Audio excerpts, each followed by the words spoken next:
Paano mag-withdraw from KuCoin to GCash? So, ang unang step natin is to convert our crypto to USDT. So, let's say for example, meron tayong XRP. Kailangan natin siya i-convert to USDT para mabenta natin siya sa P2P trading. And para ma-convert na natin, click lang natin itong trade. And dito sa upper left side ng trade, dito tayo magsa-search ng crypto na i-convert natin. So, click lang natin to. And then dito naman, lagay lang natin yung name ng crypto. And then dito, since kailangan natin i-convert yung XRP natin to USDT, so dapat yung pipiliin natin is XRP USDT pair. So click lang natin to. And since nakapili na tayo ng crypto na i-convert natin, click na natin tong sell. And then dito sa baba, select lang natin yung market. And then sa amount naman, set lang natin sa 100%. And then click na natin tong sell XRP.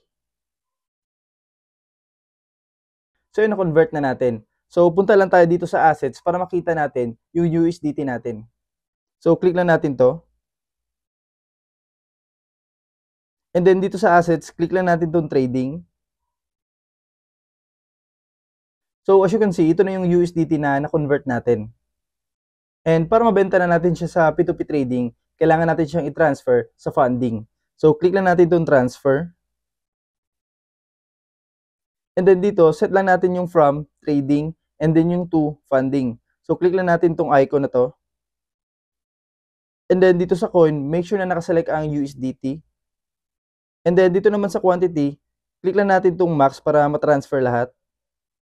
And then click lang natin tong confirm. So ayun, wala na. Check na natin sa funding if na-transfer na ba. So click lang natin to. So yun, na-transfer na nga.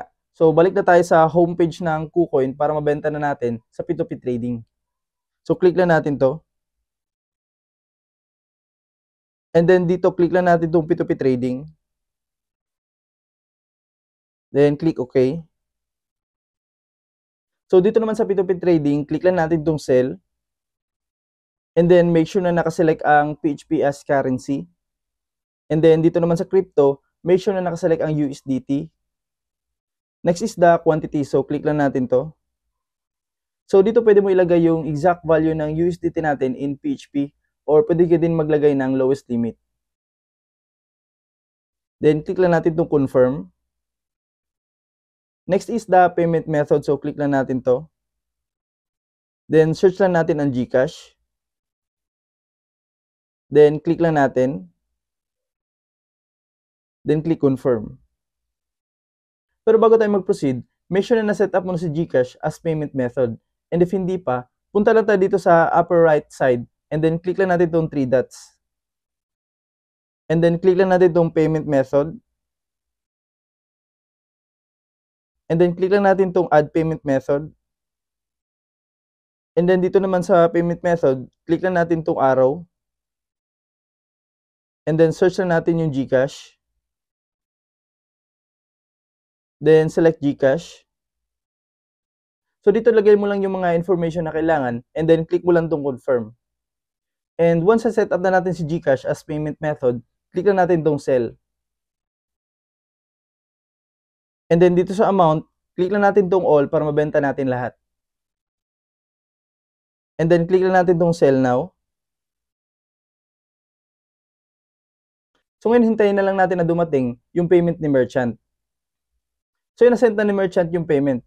Check na lang natin sa GCash if dumating na ba. Pero wag natin i-close itong KuCoin app kasi kailangan pa natin i-click itong release crypto once na confirm na natin. So open na natin ang GCash app. So yun, dumating na nga. So balik na tayo sa KuCoin app.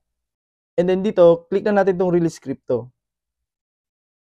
And then dito naman, click na natin itong I have received and then click confirm. So yun, nabenta na natin. Sana nakatulong itong video natin ngayon, and if interesado ka sa crypto trading, consider subscribing sa channel natin para updated ka sa mga bagong videos na i-upload ko. And sabay-sabay tayong matuto dito sa community natin.